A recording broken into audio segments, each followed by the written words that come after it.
Good afternoon, everyone. It is 3 minutes after noon, so I can say good afternoon. I am Jamie Prankert, Dean of the Carlson School of Management, and it's my pleasure to welcome you to First Tuesday.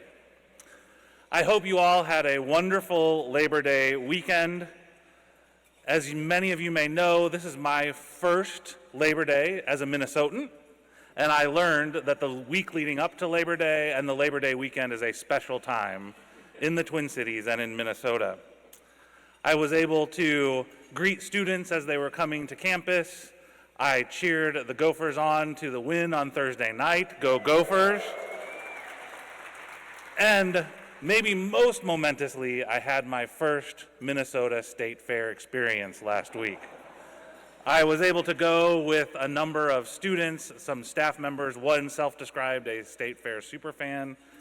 I have to say it was a little overwhelming, but it was fantastic, and I now definitively know the difference between a corn dog and a Pronto pup. In all seriousness, though, it was a really great time, and I'm so excited for me and my family to have the opportunity to visit the fair for years to come. The end of the Labor Day weekend is also momentous because it means the start of the school year. In the Prankert household, that means that we had 2 children starting school, one graduate school at the Carlson School of Management, one in a transition program, and also my wife Deb started her first day as a new faculty member at the College of Education and Human Development. So, a momentous day.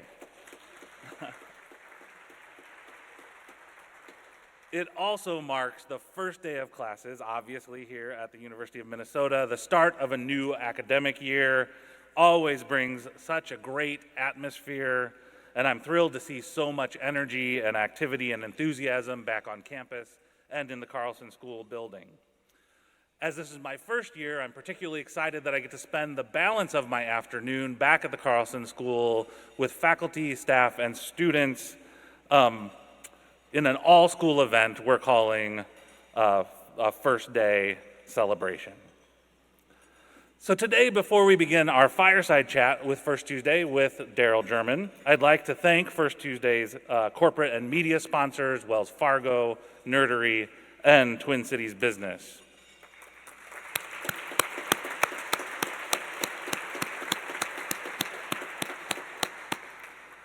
And I'd like to offer a special thank you to the many Carlson School of Management and University of Minnesota supporters in our audience here today. Thank you also to our benefactors joining us today, including the Investor Circle members. The Investor Circle is the Carlson School's annual giving society. It recognizes the school's most ardent and committed individual supporters. Welcome to you all. So I'm excited today to introduce today's feature speaker, Darrel German.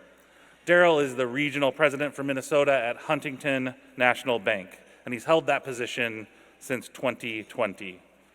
Throughout his career, Darrel has spent more than 30 years in banking and financial services, including leadership roles in wholesale, business banking and development, operations, and commercial banking and lending.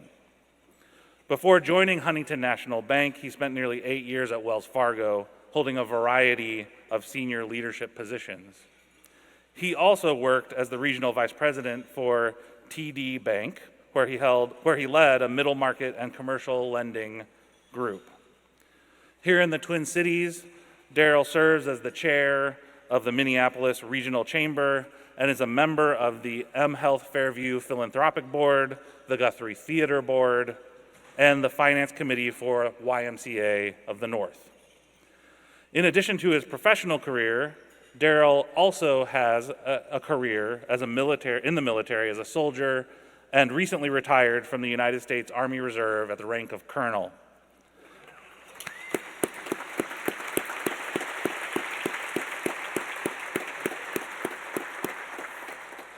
He's a veteran of the Iraq War and held several senior level positions while serving. Please join me in welcoming Darrel to the stage.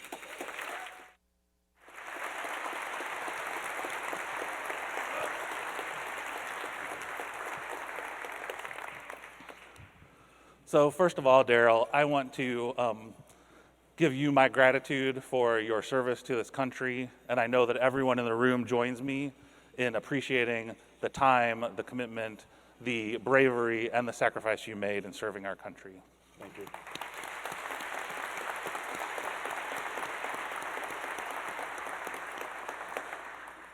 So if there's a theme to the conversation that we're going to have, and we're going to have a fireside chat conversation here. I'm going to ask a few questions. We're going to get the opportunity to partake of Darrel's wisdom and have the opportunity to learn from him. But I want you all in the audience to be thinking of the questions you have for Darrel, because when I'm finished with my question, you're going to get your shot, and I want you to make sure that you have that opportunity. So as we talk today, I think if we had a theme, it would be leading for an intentional culture. And so I want to start off with some questions about the leading part of that, leadership. And we will certainly talk about the sort of formal leadership positions you've been in various organizations and enterprises. But I'd like to take a step back from that, because often leadership is founded in our earliest experiences. And so I wonder if you might be willing to tell us a little bit about what your childhood was like, and what were the experiences, the formative experiences, the people who really made an impact on you and influenced you with the lessons that you have used as you've gone throughout your life. So as I reflect on just my journey, I think my role model, I know, was my mother. We were born in some tumultuous times in the 60s when I was born. And a lot happened, and I always remember the year of 1968. That's the year we lost MLK, RFK, and I lost my father, and I was 2 years old. So here's a woman who had migrated from the South to Philadelphia to find a better path. She met my father there, and shortly after, she loses him. So she had my sister and I. My sister was 8 years my senior, so she was 10. And how was she going to provide for us to go forward? So, and she did. She worked really hard to give me a foundation of love, comfort. I never knew when we didn't have. And she, if I was eating steak, she was eating a peanut butter sandwich. She went out of her way to make sure my sister and I were nurtured. But more importantly, she understood that I was a male and a black male in some tough times. So she installed pillars around me, my uncles and senior cousins and childhood mentors, to make sure that I understood what the path forward would be as I grew up. Yeah. Well, that's great. As you did grow up, I want to talk to you a little bit about your military experience. And in the military, you had the opportunity to hone your leadership traits and develop them there. And how has that experience influenced your leadership and the principles you use in leadership throughout your life, both in the military and in your other roles? Well, I joined the military when I was 17, and it was a means for me to get through college. My mother was reluctant because my father had been in the military, and what we now know, he probably died of post-traumatic stress disorder, right, which caused a heart attack. So given the dynamics there, I had to basically plead my mom and say, look, this is only my only path forward to get through school. So I joined the reserves as a way of going forward. And then shortly after joining the reserves, I was 17, I said, you know what?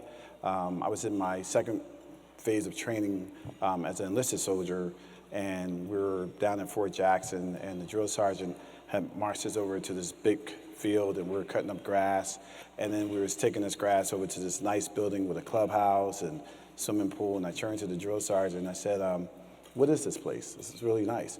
He said, son, this is the officers club. You're gonna lay that aside so they got something pretty to look at while they play tennis. And I said, okay. So that was August, I graduated. September, I was in ROTC. I said, I'm gonna be on the other side playing tennis instead of laying aside. So with that, I was considered a Mustang. I got commissioned when I was 20.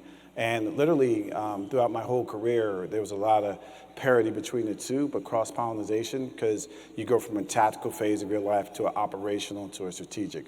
And a lot of formal training, but also in real-time application. But, team dynamics is critical. And, fostering team networking and working together to achieve a common goal started very early, as far as back as basic training.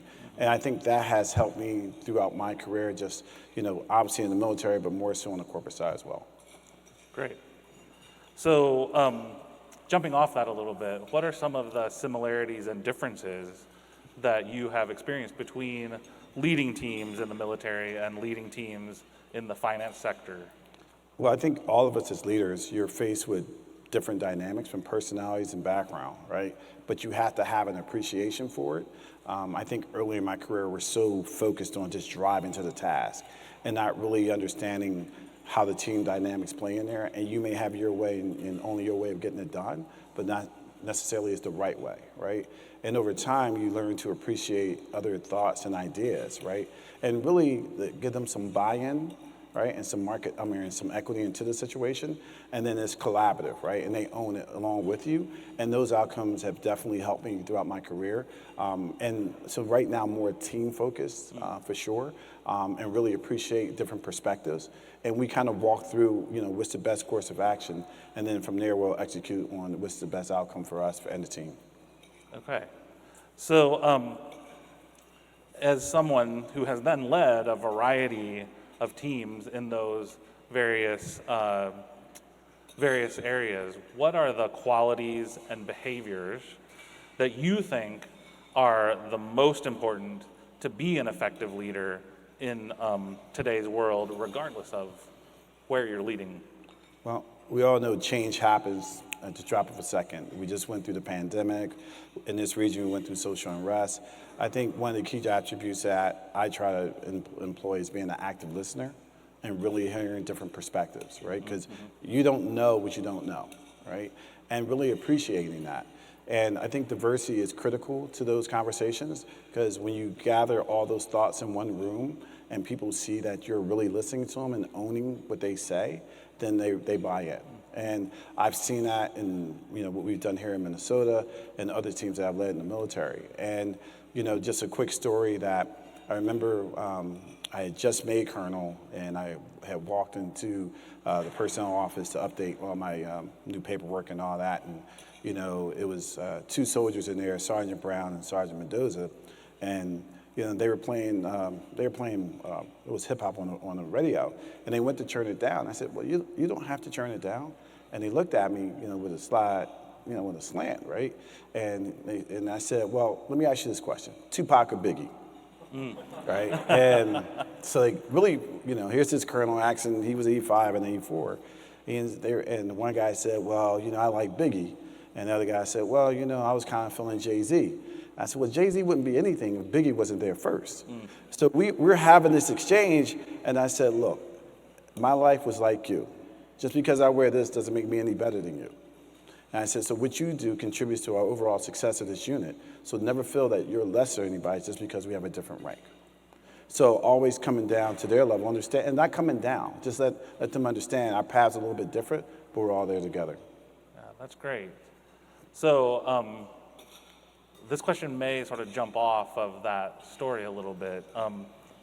When you're leading teams, what do you emphasize for them that is most important for the teams to be effective? What do you hold important for your team to really take up and do to make sure that they're going to not just follow your leadership, but really accomplish great things? It's very simple. You can lay out the vision and drive to the execution, but if you drive it down to leaders, especially, let them come up with the plan. You don't have to own it. You don't have to design it. I think there's something that's critical in the architecture of building something, right? And watching leaders lean in. And what I'm also a believer is stretch assignments, right? Mm-hmm. Testing people beyond their capabilities or what they think their capabilities are, and driving them forward. And so when people say, I can only go this step up, I said, no, you can go 3 steps up and push them to that. And then when they achieve that, I said, okay, now you need to go another 2. And so as you see the growth of individuals and they go throughout their career, you're saying, all right, you had a hand in that. So pushing people to the best of who they can be every day. So some of that sounds like building that sort of culture of growth and being the best that you can be individually to bring something more to the team. So an important part of leadership, obviously, is that and building successful teams is building a culture, and this is what we said we were going to talk about, sort of leadership for an intentional culture, building a culture and getting buy-in from everyone in the organization, on the team, for that culture. So what do you do? Do you have specific strategies that you use to, one, identify the culture you want, and then to get that buy-in from the team and the organization at large? It's a great question because it's happening in real time. So upon accepting this role, I knew nothing really about Twin Cities. I had come here back in had about 6 or 7 meetings when I was with my former employer, Wells. And so the Twin Cities kind of reminded me of Philadelphia maybe 20 years ago, where you saw the rebirth of downtown. It was becoming a foodie town. I'm like, oh, this is pretty cool, you know. And so I didn't know the inner workings of the city, so to speak. I was coming out of the DC market, working more on large corporate stuff. So literally, I knew I had to get very tactical and build relationships. So I started to look at what are the key boards that I need to, assert myself on, and really start developing relationships. And then over time, you start looking at, okay, what's being handed to you? And we had an organization that was TCF, and then it was TCF Chemical. Now it's TCF Huntington. So 3 levels of change management, but you got to drive it to one Huntington. So building a concept of operation that really was intentional. If you want to affect, you got to be intentional, so people understand that, hey, this is who we are today, and that's not changing. And I respect the past, but we have to go towards the future. Mm-hmm.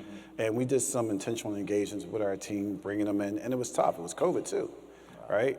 We did a drive-by Christmas party. People would come, get a plate, and go. And what I always say about my team here, my colleagues, is that whenever we ask them to show, they show up in tenfold. And I think there's a bit of curiosity. And on top of that, we had to build new pillars to our business. We had to build our wealth business. We had to build our middle market business, our business banking business, bring in our large corporate partners across different segments, healthcare, large corp, mid-corp. So there was a lot in motion at one time, but the one common vision was Huntington. And really, having people understand that green matters and we can do so much more together.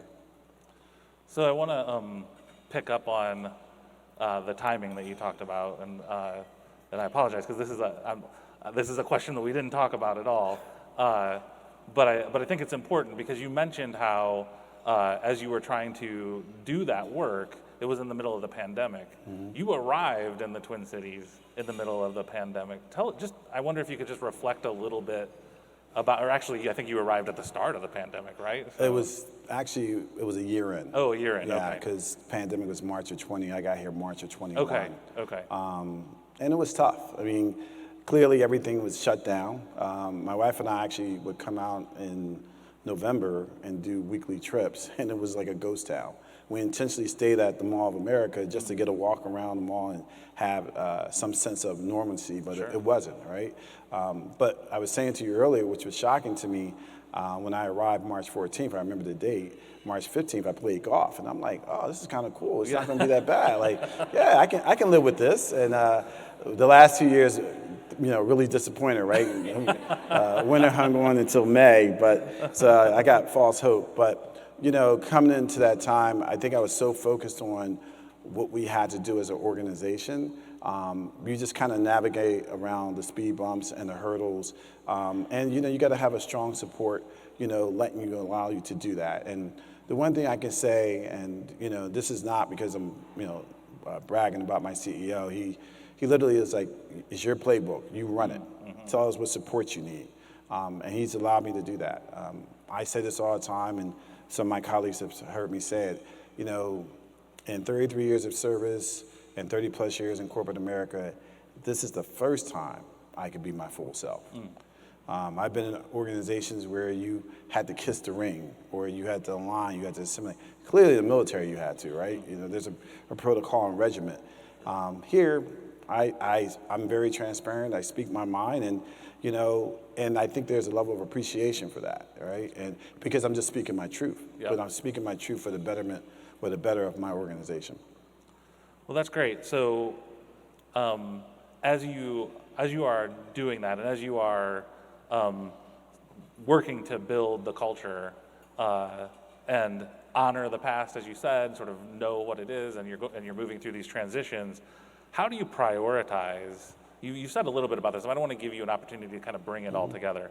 How do you prioritize? What do you put as your priorities for creating and sustaining that culture that you want to have in place in the workplace, in the organizations you're leading?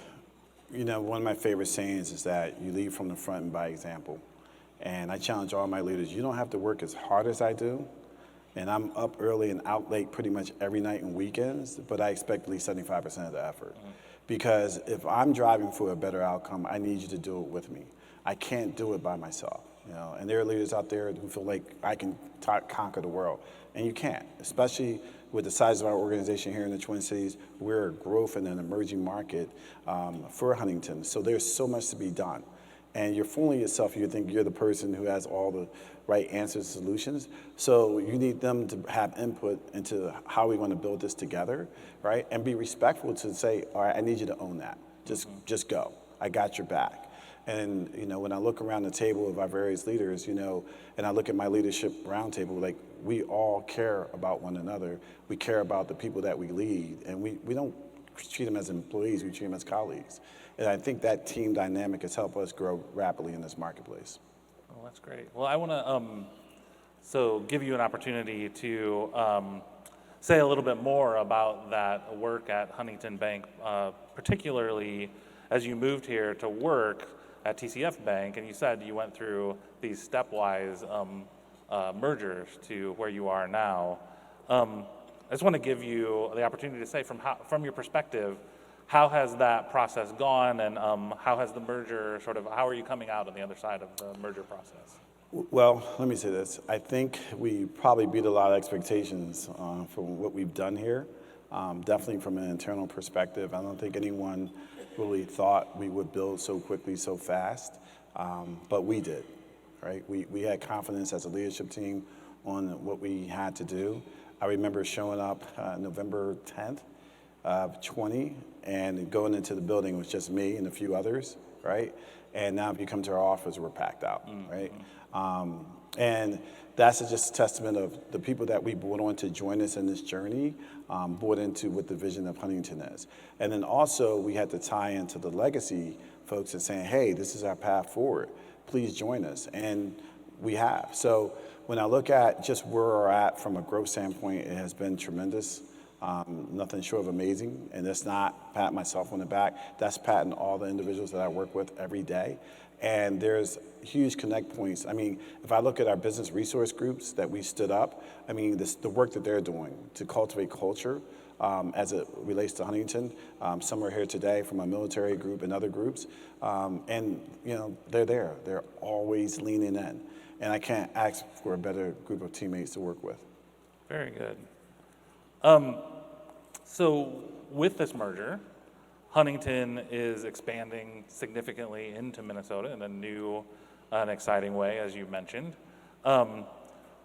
What efforts? What are you doing? What is Huntington doing to build the footprint in the Twin Cities market? And how have you approached establishing that relatively new brand in this region? I think one key aspect is definitely board engagement.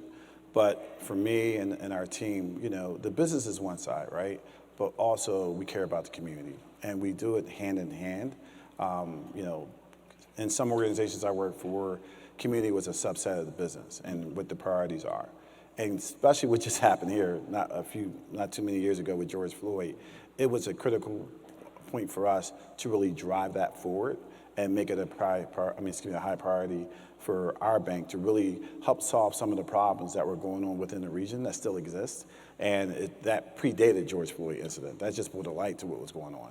So as we drove both of those channels forward, through our board engagement, through our community giving, through our partnering, there's a sense of satisfaction when I see them on the team, when they volunteer, that they're doing something good for someone who may not otherwise have so, or have the means. And for me, it's a sense of pride where I see us as a team collectively doing this work.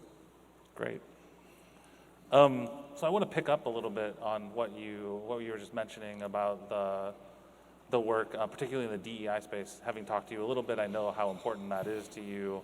I think everyone in the room can agree that the banking industry, the finance sector generally, has a disappointing history and really present in cultivating and creating leaders, executives who are Black, Indigenous, Latin, and other persons of color. What can we be doing as a business community to really address that gap and close it? So simple. I'm going to use an example that someone just said to me. This year, I had the opportunity to go to the Masters for the first time. I could never go because I always had drill weekend, and a business associate here, I'm not going to mention his name because I don't want to embarrass him, but invited me down for this huge event. And I really didn't understand the gravity of the Masters. And I was fortunate enough to play golf with Davis Love III like that Friday. And then we had two groups, but as I was taking my bag off Davis's cart and putting on the second cart, this guy, short guy, is driving up in the cart, and he has all black on. And I started shaking because it was like, wow, that's Gary Player.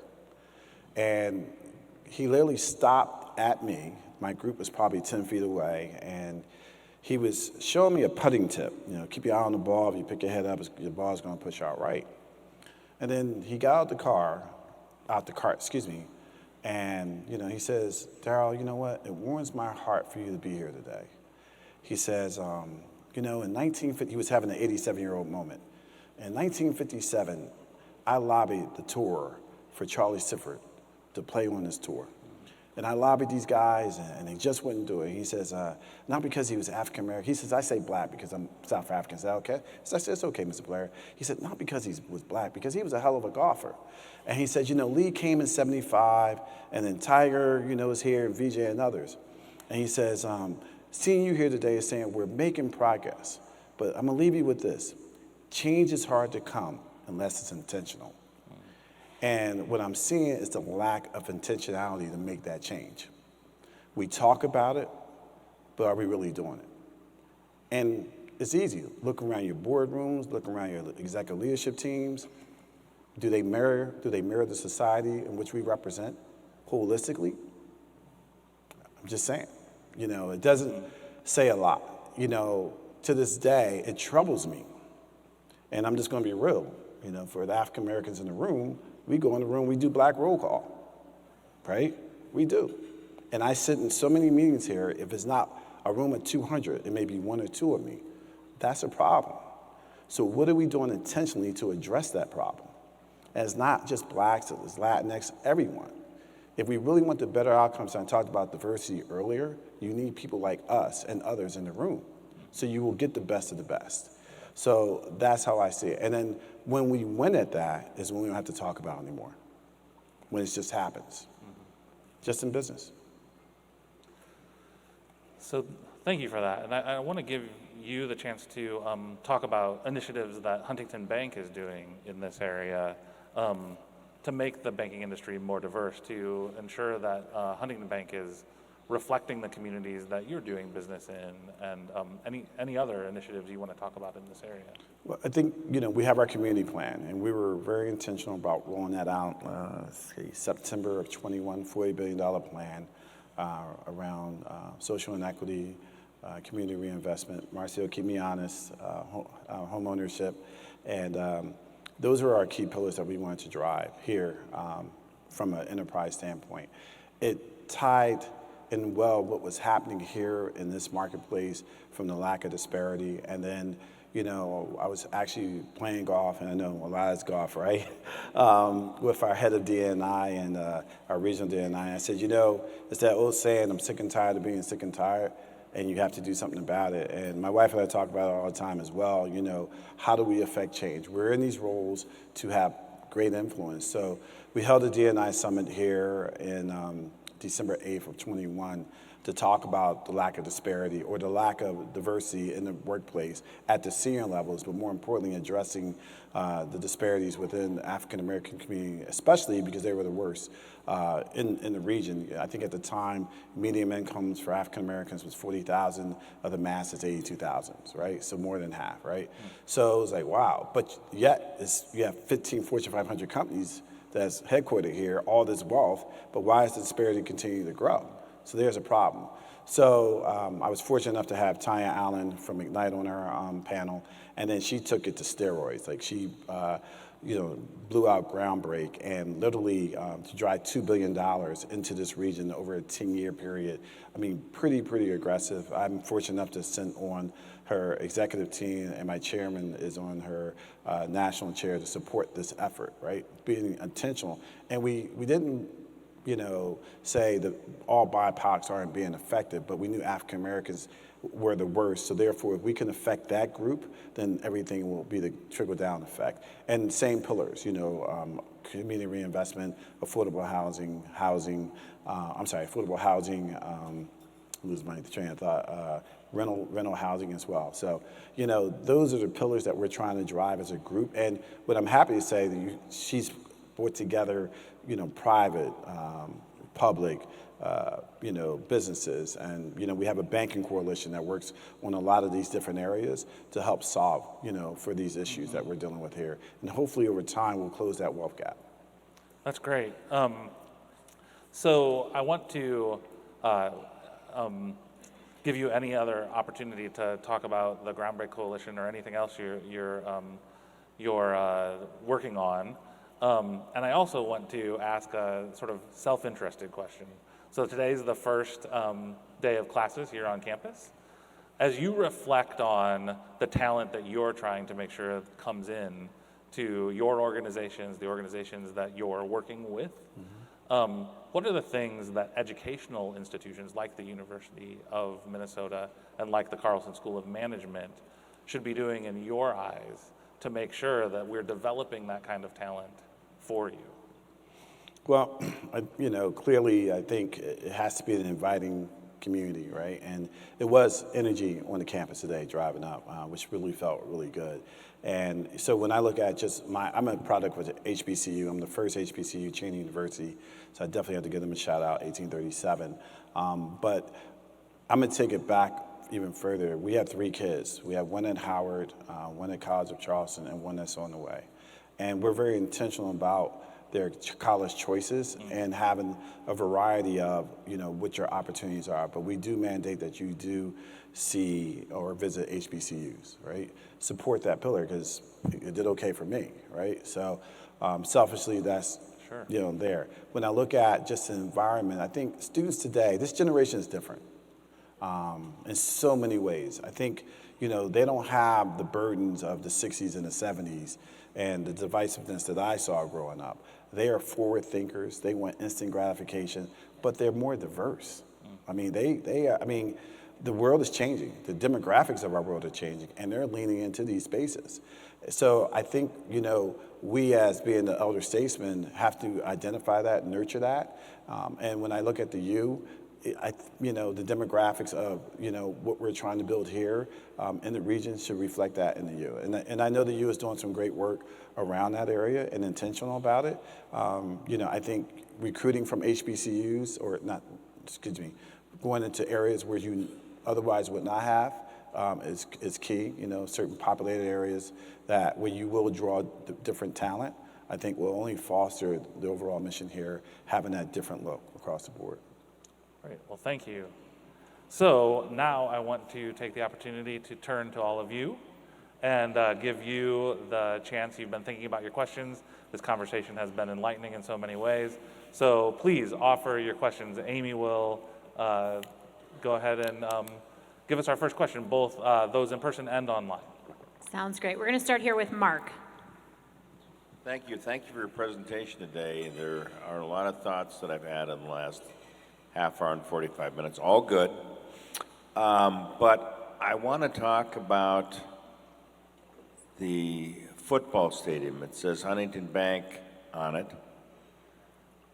Well, education's important. We got a little fun on this campus, and we do. How do you think that has formulated Huntington's relationship with the University of Minnesota? Because you just said it, you wanted to take our students that are here and hopefully they would come to work for Huntington. So it is important, first and foremost, to get an education here, and we have a lot of great students, a lot of great people in this room. But how does that strengthen your community and involvement or awareness in the community by having your name on the Golden Gopher football stadium? Thank you. So thank you for the question.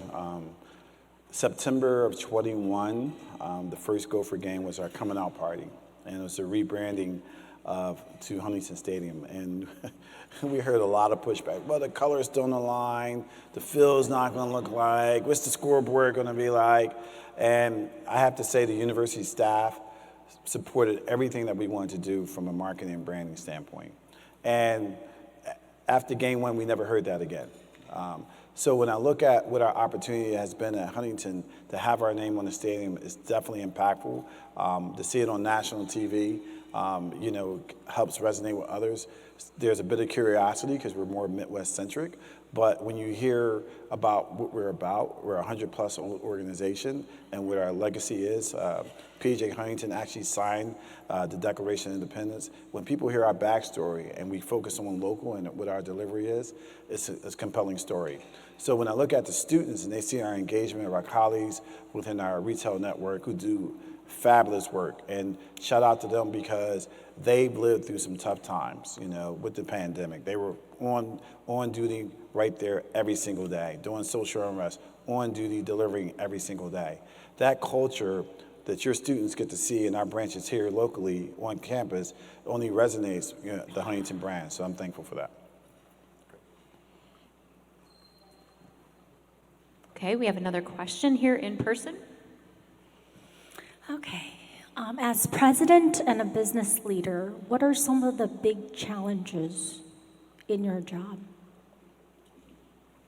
Can you repeat that, the last part? As president and business leader, what are the biggest challenges you have in your job? Everything's great. I don't have any challenges. I'll go back to, balancing work and family, right? And actually, achieving that is probably first and foremost, to ensuring that I'm there for my family in needed times. I am geographically dispersed. We say in the military, I'm a geographical bachelor because I work here, my wife works in Philadelphia, we got 2 in college and 1 on the way, right? So how do you keep all those balls in the air and moving forward, right, at the same time? And there's conflicts. I may have a pressing meeting here or an event, I got to be here or vice versa, but, for me it's, echo another's, I am obsessive, and Sean knows I'm an obsessive planner. Like my calendar is probably booked out through next year already, right? Because I try to plan forward and making sure that I'm there for what is critical to those kids because they have to see you present. I think obviously with the advent of FaceTime and Zoom and others, it does give you some bit of a human connection, but there's nothing like your physical presence being there and for special moments. So that is top priority for me to ensure that they're my priority first. It's that saying, you live to work or you work to live, and you have to decide what that is, right? So I work to live, not, so at the end of the day, I'm fortunate enough that I have an organization that understands that, right? And that's, again, boils down to our core values as Huntington and who we are, caring for one another. Hello, my name is Christy. I'm from the St. Paul Area Chamber, and I wanted to get your thoughts on the following. So much is happening around the country where they're weaponizing anything to do with DE&I. There's a ruling on affirmative action, and you think about companies like Budweiser, who got huge backlash for the trans influencer showing their product. You have Target, who got backlash for their support of the Pride Festival, and now there's Best Buy, who is getting a big backlash for a program that they're doing where they're inviting only BIPOC folks to be part of it. What are your thoughts on how businesses should be approaching what they do and how they advertise and just survive in this climate? So I'm going to qualify this and say I'm speaking as Darrel German and not Huntington. So just, to be clear, I think, we've been on this journey. And I think we've made some progress. But again, I said we're not there yet. Those companies who are pulling back from those programs, they're doing the wrong thing. That's when you lean in.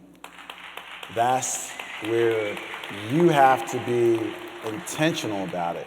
Because if you let the folks on the sidelines squawk about, oh, that's not right, it is wrong. It is wrong. We are still dealing with some major issues in this country, and one is around race, right? And it's getting old. It really is. And we should be further along. We are a country of intelligent people, right? And at the end of the day, why do we still get hung up on that, right? So, our CEO is saying we're staying the course. We're staying the course. So I charge anyone in a CEO position, if you're truly about change, stay the course. Don't pivot. All right, who's next? We did have one comment, Darrel, online that says, yes, intentional with exclamation point. So that's a shout out.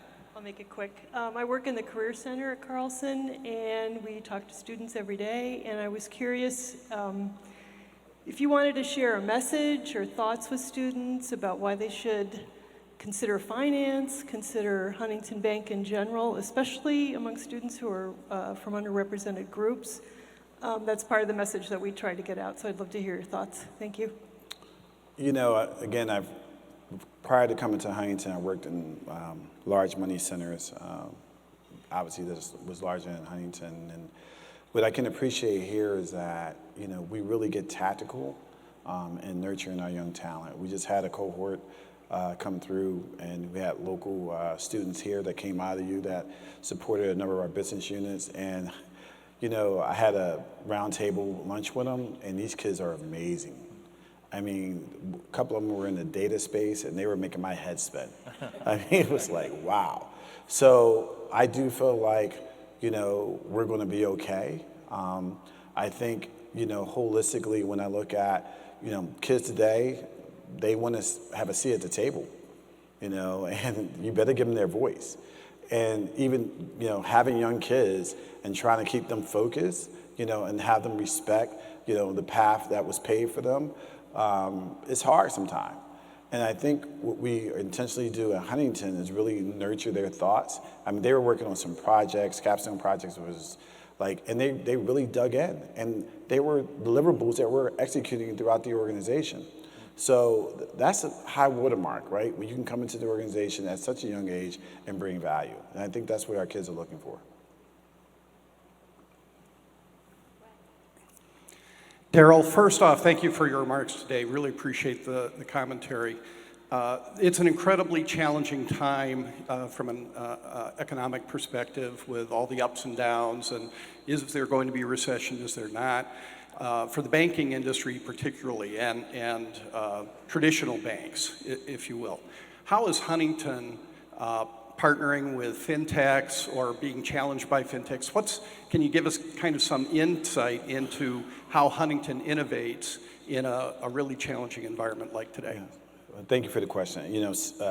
March this year was obviously challenging for a number of regional banks. It's the fastest we ever saw bank failures just in our lifetime. You had SVB, and then you had Signature, all within a matter of 48, 72 hours. And I'm not the authority on this, but for us, we're very thoughtful about how we manage our balance sheet and when do we deploy capital and not, and really look at where is our strengths and weaknesses and when to push forward and when to hold. When I look at those organizations, there was some flaws in the way their operating model worked. One didn't even have a a risk officer there.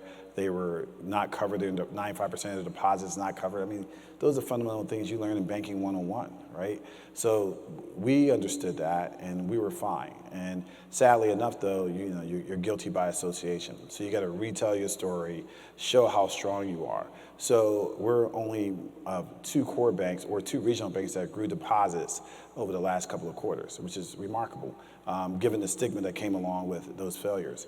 So, as Huntington positions itself going forward, we clearly see ourselves, being here and partnering with our businesses. One of the things in old school days, we talk about work out, companies that are failing.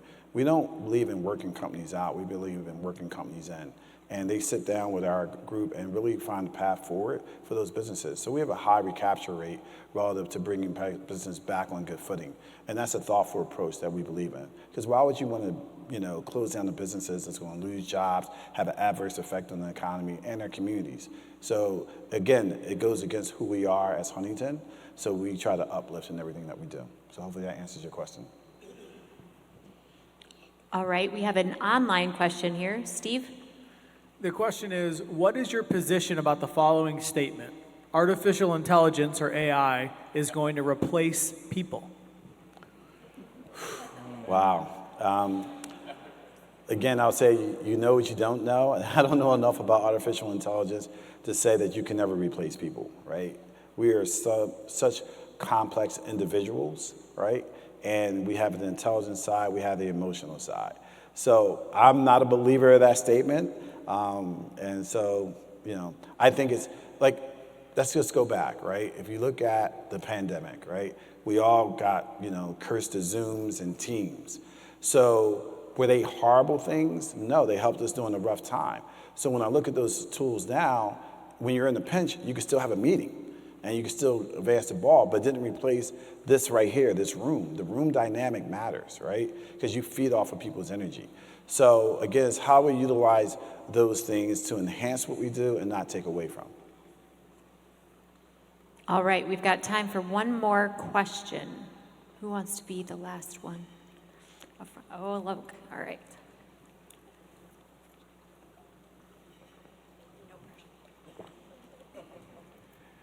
Darrel, thank you for being here, really illuminating comments. I want to go back to DEI for this final question. I'm not sure you are aware, but at Carlson School, we have a class that's called Race, Power, and Justice for all the students. The university is introducing a similar type of requirement at a university level, with the perspective that many of the individuals aren't having a conversation about the challenges that people from different backgrounds face. I wanted to get your sense of whether this is a good approach to dealing with people starting to having a conversation, because in my conversation, I often feel people are afraid to even ask questions when they don't understand what the challenges are for people of different backgrounds. So I just wanted to get your insights about these initiatives. I'll frame it up in one key phrase. How can you solve for the future if you don't understand the past? And we all have different paths and different journeys that's led us to this place. And we are not transparent about those conversations, right? And really understand context on why a person may think this way. I related to a dinner, again, I had my CEO a couple weeks ago, and we talked about this, something in this space. And, transparently, he says, Darrel, I never experienced that. But he has an appreciation for it, right? To ask the question and be intuitive. And again, when you're talking about nurturing individuals of different backgrounds, different groups, you have to understand their past, but you need to respect their past more so than anything else. The lack of respect, you'll never go forward, right? We all didn't come here the same way. We came here differently. We were on a call when we were going to do a program, and they said, oh, yeah, everybody came in, through the Statue of Liberty and Ellis Island. I'm like, no, we did not, right? But, I'm not afraid to talk about it, right? And really give context to what that is, right? And it was an eye-opening moment, for that individual, So I think as leaders, we have to let people express themselves and not hold any grudges. If you didn't create the being uncomfortable, then don't worry about it. But if it lands on you a certain type of way, then maybe that's the unconscious bias that's in your head, right? And I can call out my unconscious biases all the time, So first, I think you need to have that conversation with yourself, right, on where you stand in this journey, right? But then respect others and where they came from. And I think holistically, again, not to beat down that word, is that we will be better for it, just understanding what that is. Thank you. All right. Well, Darrel, I want to thank you so much for this conversation. It was incredibly enlightening to me. I think it was enlightening for all of us here. So I just want to offer the thanks for your being here, for your sharing your insights, your comments, and we're all better for it today. Thank you. I need to shout out to my Huntington colleagues, too. Thank you. And to all of you who joined us today for the September 1st Tuesday, thank you for being here. Those of you who are here in McNamara, those who were able to join on Zoom, we really appreciate your being here, taking part in this incredible tradition. We hope that you'll be able to join us on October 3rd for our next First Tuesday, where we'll be joined by Todd Carpenter, who is the chairman, president, and CEO of the Donaldson Company. Thank you for being here today, and in honor of the first day of classes here on campus, go Gophers.